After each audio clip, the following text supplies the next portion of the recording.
il va rendre le milieu civilisé sauvage. Donc il faut forcément que ce soit des personnes totalement développées ou épanouies.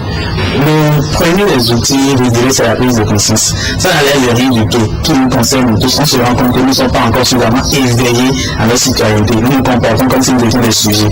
Nous n'avons pas pris conscience de notre pouvoir, de notre capacité à pouvoir influencer la bonne marche de la cité, à prendre les décisions pour qu'il y ait plus de développement dans le pays.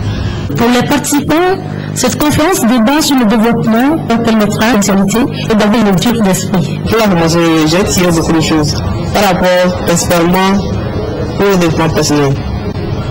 Jusqu'à présent, je sens un peu de blocage dans ma vie estudiantine et plusieurs frustrations. Et par rapport à cette formation, je compte dépasser ces blocages-là, avoir des idées lointaines et réfléchir plus haut. Pour Ernest Godson, c'est l'identité culturelle qui permet à une personne d'avoir le pouvoir de se développer.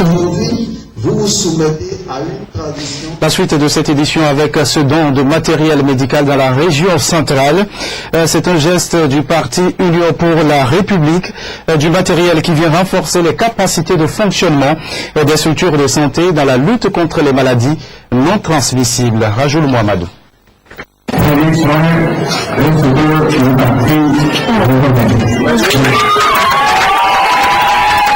Ce geste symbolique va permettre au centre hospitalier régional de Sokodé et aux autres centres de soins des 4 régions nord du Togo de faire un don quantitatif. Ce don, fait par la fonction politique Union pour la République, va renforcer les formations sanitaires dans les communes qui en sont dépourvues. Quelques semaines après les élections, l'article L'Unir place ce geste sous le signe de la mise en œuvre de ses promesses électorales. Nous devons appel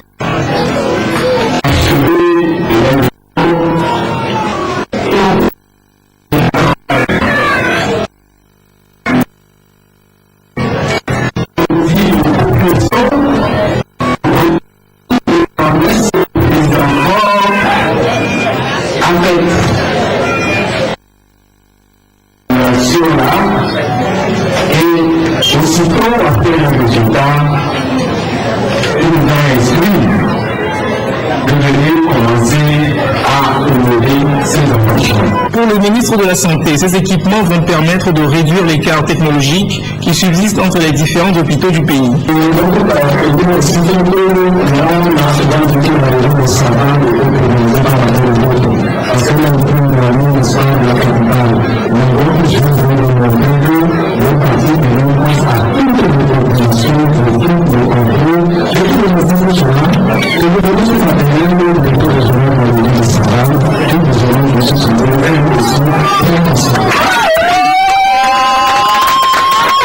Ce don d'Unir interpelle à double titre la classe politique et met le doigt sur l'un des problèmes qui mine l'hôpital au Togo, la fracture technologique qui fait que les déserts médicaux prospèrent, malgré les efforts du gouvernement pour améliorer le secteur de la santé dans le pays.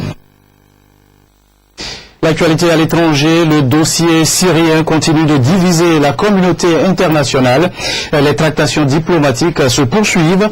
L'Europe demande une réponse claire et forte à l'attaque chimique en Syrie, une prise de position saluée par Washington. L'Union européenne demande une réponse claire et forte à l'attaque chimique en Syrie, mais n'entre pas dans les détails. Chaque mot a été sous-pesé ce samedi à Vilnius pour arriver à une réponse commune de l'Europe sur ce dossier qui divise ses membres. Oui, nous avons été unanimes pour condamner dans les termes les plus forts cette attaque horrible. Des informations de sources très diverses confirment son existence et semblent apporter des preuves solides que le régime syrien en est le responsable.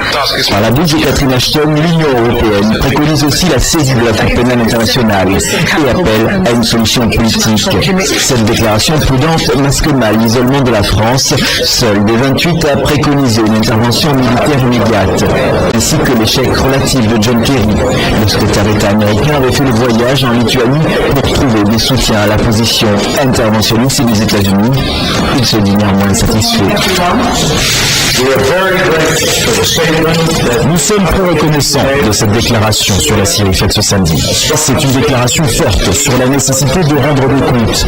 Et je suis particulièrement heureux de ce que m'a dit la présidente lituanienne et le ministre des Affaires étrangères ce matin, de leur soutien pour que le régime d'Assad rende des comptes pour ce qu'il a fait. France et États-Unis doivent maintenant convaincre leur opinion publique majoritairement opposée à une intervention. Samedi de retour du G20 de Saint-Pétersbourg, Barack Obama a appelé les membres du Congrès à le soutenir. Ceux-ci doivent commencer à débattre dès lundi des frappes voulues par le président américain.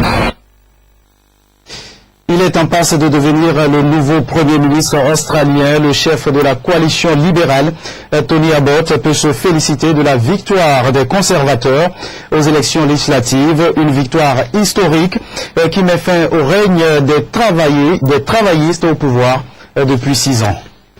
Une victoire historique. Tony Abbott n'a laissé aucune chance au camp du Premier ministre sortant. En quelques mois, le phénomène s'est imposé en Australie. Toujours tiré à 4 épingles, entouré de sa femme et de ses enfants, il a su cultiver le style du bon père de famille, une image rassurante dans un pays en doute, alors que le chômage est en constante augmentation. Au QG de son parti, Tony Abbott est apparu devant ses partisans dans son nouvel habit de Premier ministre. Pour la 7e fois, seulement en 60 ans, le gouvernement en Australie va changer. Notre coalition arrive la première avec une majorité claire. Je suis fier de vous annoncer que le vote pour le Parti libéral est un des plus importants de ces 100 dernières années. En proie au doute quant à leur avenir, les électeurs australiens n'ont pas renouvelé leur confiance aux travaillistes, affaiblis par des luttes intestines après 6 années au pouvoir. Leur bilan est pourtant loin d'être mauvais. L'Australie a été l'un des rares pays riches à avoir évité la récession en 2008, mais le ralentissement de l'activité en Chine, son principal partenaire commercial, et la baisse des cours des matières premières ont freiné sa croissance. Mon métier de Premier ministre et de tous les leaders de mon parti aura été de mettre en application nos projets pour redresser le pays. Les braves gens ont préféré opter pour l'autre programme et je pense qu'on doit respecter leur jugement car ils ont voté en fonction de ce qui leur paraissait de mieux pour l'avenir. La victoire facile de celui qui a promis de faire la chasse à l'immigration marque un tournant dans l'histoire de l'Australie. Depuis toujours une terre d'accueil, aujourd'hui un pays tenté par le repli sur lui-même.